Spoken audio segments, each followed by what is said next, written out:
Здравствуйте, друзья! Мы в прошлый раз говорили с вами об интегративном методе лечения, какие комплексы бывают там.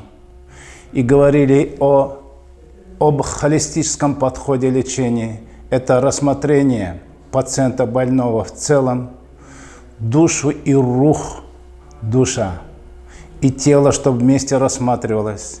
В этом вопросе мы говорили об эмоциях, которые приводят к болезням.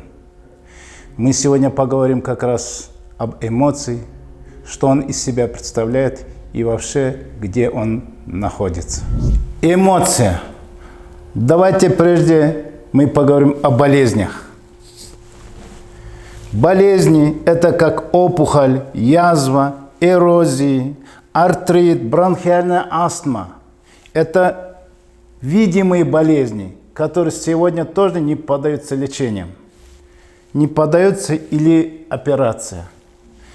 Другая форма болезни – озноб, жар, головная боль, одышка, нарушение сна, хроническая усталость. Вот эти болезни, они невидимые, не определяются. А здесь они видимые, их все называют, это вегетососудистая дистония, а тут относят к психосоматике. То есть из двух слов псих, сом. Сом – это твое тело, нарушение твоего тела нарушено с твоей психикой. Конечно, видят, не могут вылечить, а тут тем более невидимо.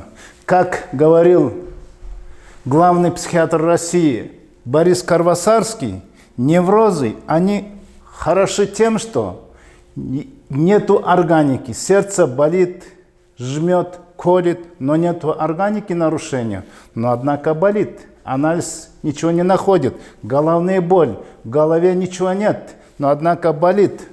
Но как бы оно ни было, не было органики, но человек сходит с ума, надо же лечить. Давайте теперь обратим внимание. Вот все, что эти болезни пришло откуда? Оказывается, стресс, депрессия приводят к этим болезням.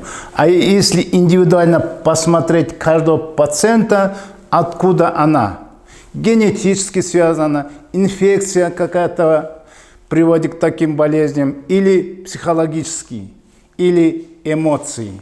Такие эмоции, как обида, испуг, испугался чего, обида, страх, авария, или укусила собака, гнев, тревога.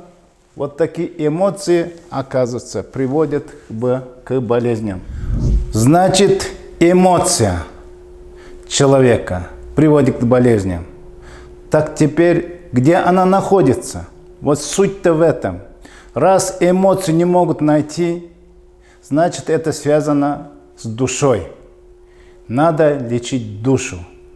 Ошибка сегодняшних врачей или сегодняшней современной медицины – душу стараемся лечить психотропами, нейролептики, антидепрессанты, успокоительные, те, которые что-то тормозят, блокируют, но однако очень много побочных явлений.